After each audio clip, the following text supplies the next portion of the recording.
एक बार की बात है, एक राजा था।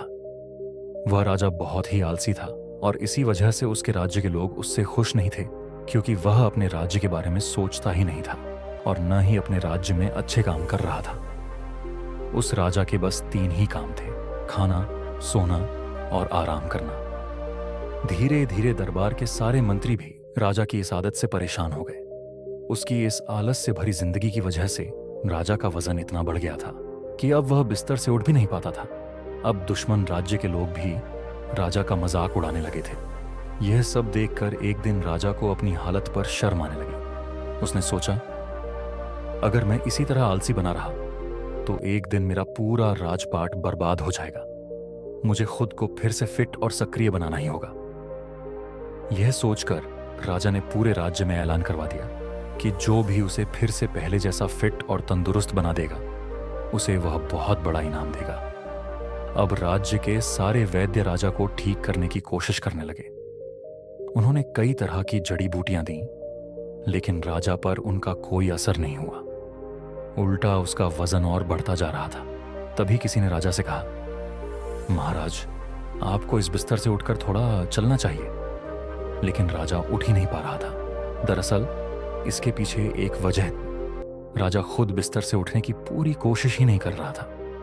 वह बस यही सोच रहा था कि किसी तरह कोई जड़ी बूटी खाकर मैं फिर से फिट और तंदुरुस्त हो जाऊं। इसी तरह समय बीतता जा रहा था, लेकिन राजा की हालत में कोई सुधार नहीं हो रहा था। तभी एक दिन उस राज्य में एक बूढ़ा संत आया। जब उसे यह बात पता चली कि राजा को वजन कम करना है और वह भी जड़ी बूटी की मदद से, तो संत ने राजा के सैनिकों से कहा, मेरे पास एक ऐसी जड़ी बूटी है जिससे राजा का वजन कम हो जाएगा, लेकिन शर्त यह है कि राजा को खुद मेरे पास चलकर आना होगा, क्योंकि मैं राजाओं के दरबार में नहीं जाता। यह जड़ी बूटी तभी काम करेगी जब मैं अपने हाथों से राजा को खिलाऊंगा। अब सैनिकों ने राजा को यह बात बताई तो राजा खुश हो गया कि कोई तो आया जो दावे के साथ कह रहा है कि वह उसका वजन कम कर सकता है। राजा ने कहा, जल्दी उस बूढ़े संत को मेरे पास लेकर आओ।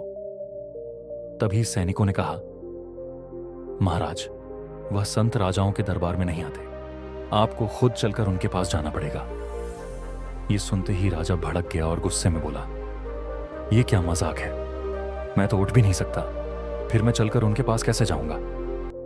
तभी मंत्री ने किसी तरह राजा को समझाया और कहा, महाराज, यह आपके लिए आखिरी मौका है, कम से कम कोशिश तो करिए। कई दिनों की कोशिश के बाद राजा ने खुद को बिस्तर से उठने के लिए मजबूर किया और सैनिकों की मदद से चलते हुए उस संत के घर की तरफ चल पड़ा। लेकिन जब राजा संत के घर पहुंचा तो उसे पता चला कि वह संत तो बाहर गया हुआ है और राजा को जड़ी बूटी खाने के लिए अगले दिन आना पड़ेगा। यह सुनकर राजा को बहुत गुस्सा आया, लेकिन वह मजबूर था। अगले दिन फिर से वह चलते हुए संत के घर पहुंचा। उस बूढ़े संत ने तुरंत राजा के लिए एक जड़ी बूटी तैयार की, अपने हाथ से उस पर कुछ मंत्र पढ़े और फिर राजा को खिलाते हुए कहा, आपको अगले 1 महीने तक ऐसे ही मेरे पास आना पड़ेगा। राजा ने मजबूरी में हामी भरी और वहां से चला गया। यह सिलसिला पूरे 1 महीने तक चलता रहा। धीरे धीरे राजा ने महसूस किया कि उसका वजन कम होने लगा है। अब राजा ने उस संत से पूछा, इस जड़ी बूटी का नाम क्या है और यह कैसे बनती है? हमारे राज्य के वैद्यों को भी इसे बनाना सिखाइए। यह सुनकर बूढ़ा संत मुस्कुराया और कहा, यह कोई जड़ी बूटी नहीं है, बल्कि यह तो साधारण पानी है जो मैं।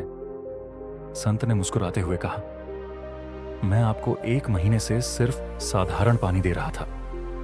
यह सुनकर राजा हैरान रह गया। तभी संत ने राजा से कहा, महाराज, आप मेरी किसी जड़ी बूटी से ठीक नहीं हुए हैं, बल्कि आप अपनी ही वजह से ठीक हुए हैं। 1 महीने से जो आप यहां तक चलकर आ रहे हैं, यह उसी का परिणाम है।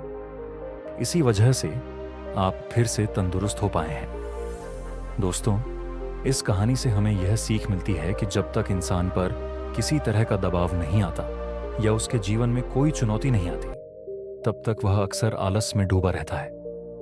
राजा की इस कहानी से हमें यह भी सीखने को मिलता है कि अगर उसे मजबूर न किया जाता तो वह कभी अपने बिस्तर से उठ ही नहीं पाता।